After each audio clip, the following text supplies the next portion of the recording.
Hi,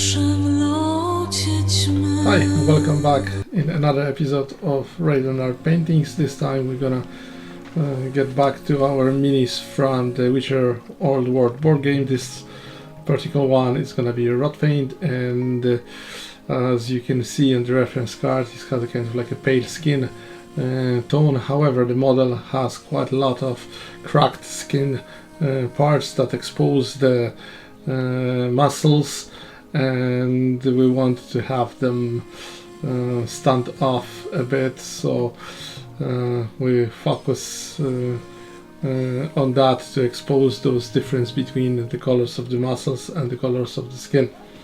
As you can see, the model is prime gray. I used the spray primer from Citadel and painted all over. I think it's sufficient for that kind of bright tone model. So without further ado, we're gonna start putting some colors on it. In our first step, we're gonna paint the whole model with the Cadian flesh tone. You'll have to be so neat, but again, try to cover the whole lot and not to put too much paint if there is any parts that the paint isn't covering too hard. It's absolutely fine. We want some parts of that to be brighter, which we're gonna do later on when we're gonna be doing the highlighting. Next, I got the Screaming Skull and painted the couple bones that lie down underneath on the base.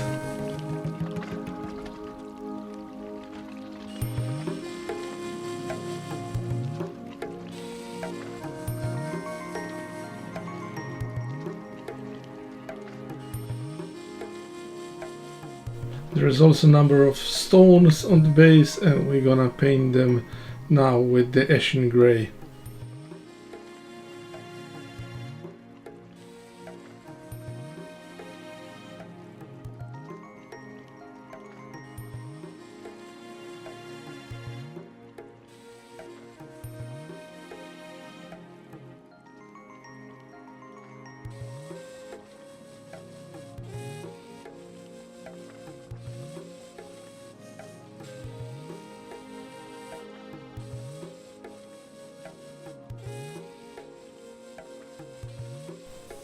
In our next step, we're gonna move to Scrag Brown, and we're gonna paint it over a couple of branches that lie down on the base.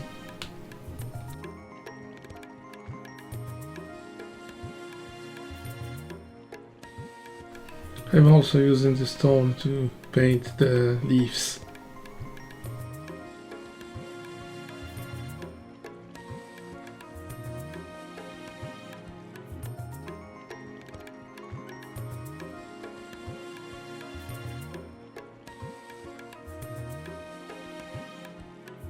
And now we're gonna switch to the Bugman's Glow, and we're gonna paint over the patches of exposed muscles without the skin.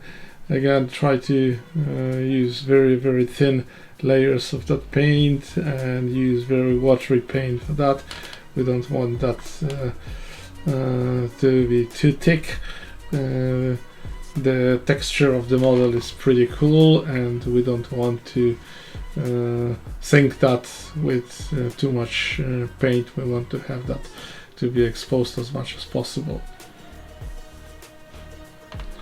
Remember, there's a good few tiny little ones here and there, so cover them all.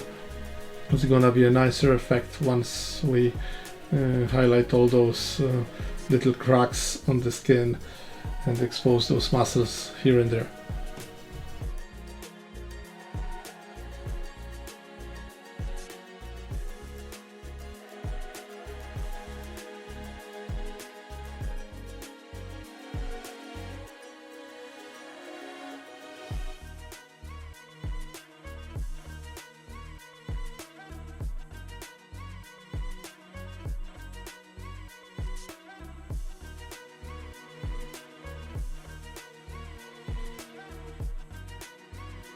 yeah, so this is our progress so far. And in our next step, we're gonna get back to our Screaming Skull, very pale kind of ivory color, and we're gonna paint it over a couple of the blisters that are on the back of his head.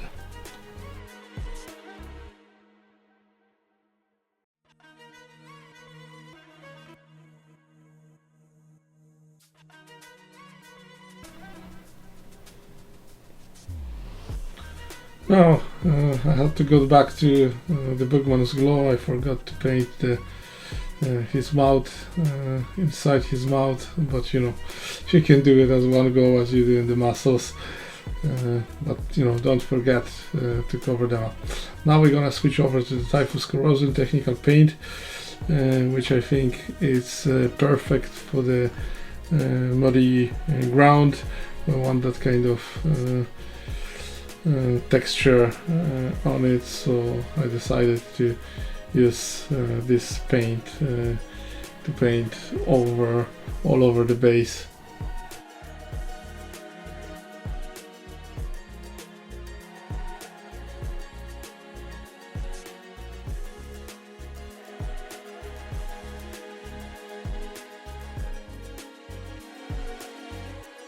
Again, don't worry if you made any mistake at this point. You know, it's an easy correction. As you can see, I had get over it a little bit on those white bones, but at this point it's an easy fix.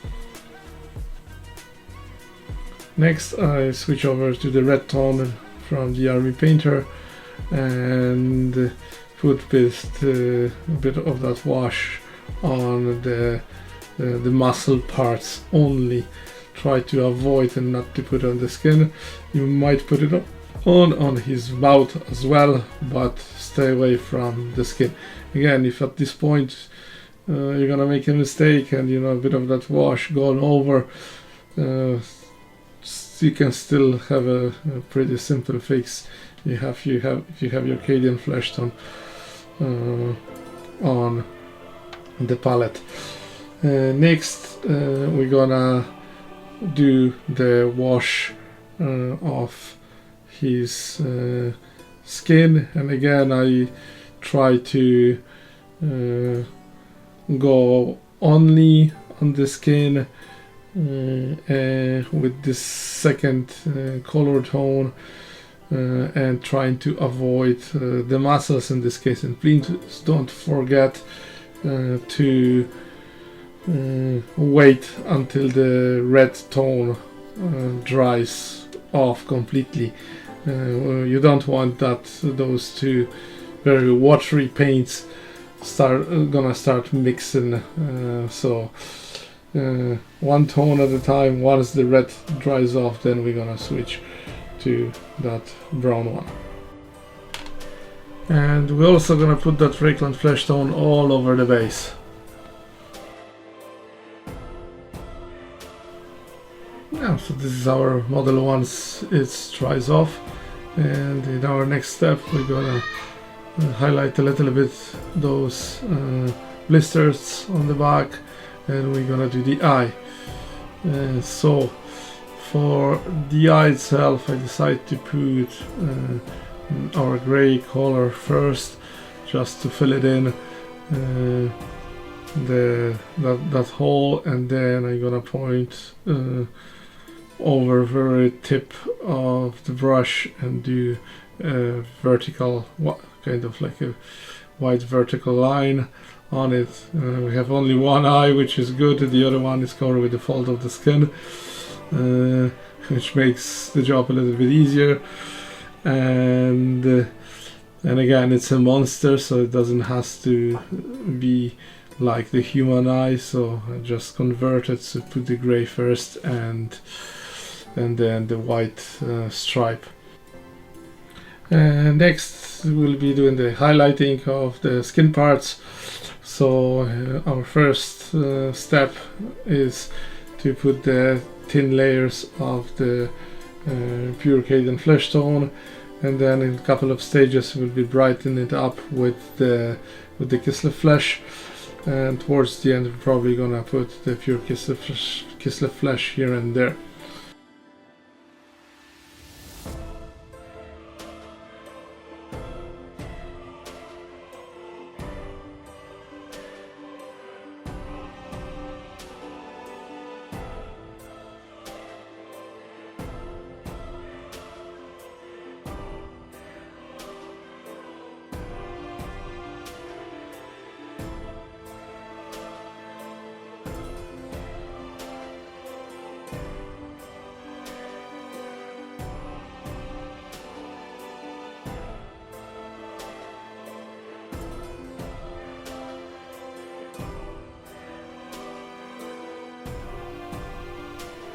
Now, as I mentioned before, we'll mix in a little bit of Kislev flesh to our Cadian flesh tone, and we'll do the further highlights with this tone.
I have decided to add a little bit of the Screaming Skull to bring that skin further up. So only on those kind of bright exposed areas we're gonna put that very pale skin. And as you can see now, we added a wee bit more, and we do tiny highlights on the edges.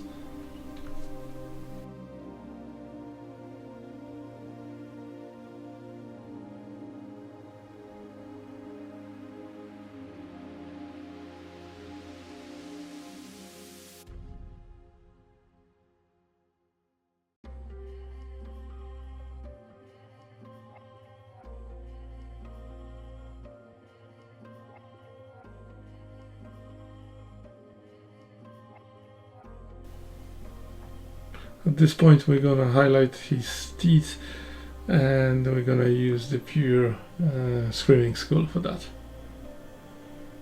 It doesn't have to have perfect white teeth. The Screaming Skull is white enough for the monster. Next, I switch over to Bad Moon Yellow, which is contrast paint, just to finish off those blisters on the back of his head. The paint is pretty transparent, so it will add a wee bit of that kind of very contrast bright yellow color onto those. Next, I'm gonna do a bit of a touch on the bottom of those blisters with very watery brown. Also at this point I wanna do a bit of highlighting on those leaves on the base, so I mix in a little bit of the yellow to our brown tone and do a tiny wee touches on those leaves on the base.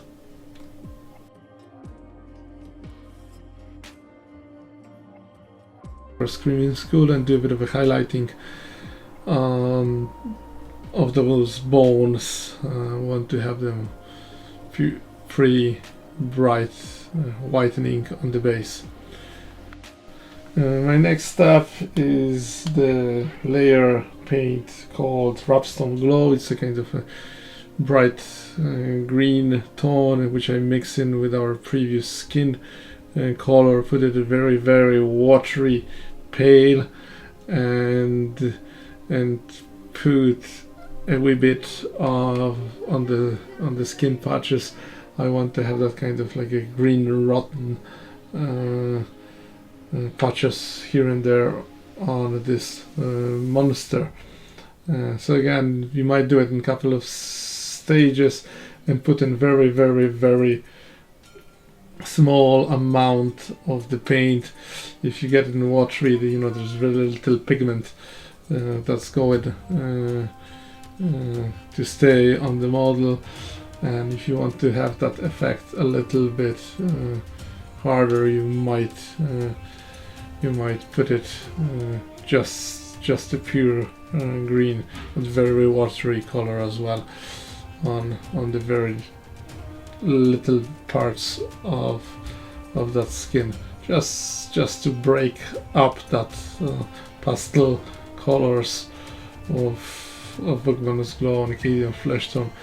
So I think it's a nice breakage of those skin colors and muscle colors. A little bit green for the Rotfiend shouldn't be a sin.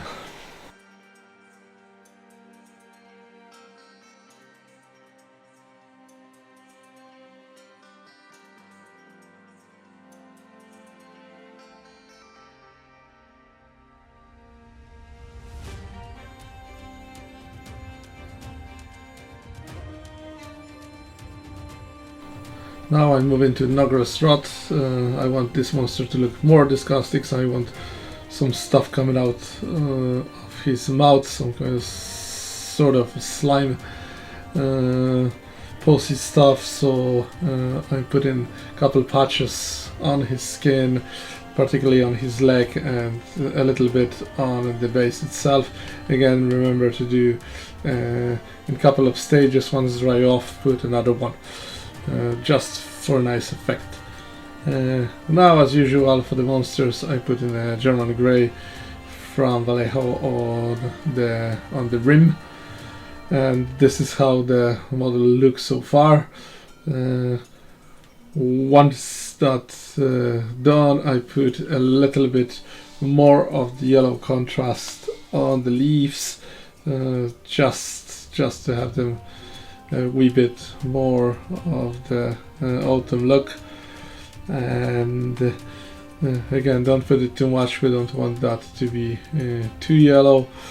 A wee bit of a dry brushing of the rocks, which I really should do earlier on, but for some reason I just get going with the model and left that behind. So within a couple of stages of mixing the ivory with the gray, and towards the end we're gonna put the pure ivory. You've seen that previously on my other movies. I'm not gonna talk too much about it. And just to finish it off, I put in a few pieces of the self-adhesive grass, again kind of dark green, just to have a cool effect. And this is it. That's how the model look once it's painted. So thanks for watching it. I hope you enjoyed that one. If you do so, please don't forget to thumb up and subscribe the channel, and I hope should see you on my next clip very soon. Take care and bye now.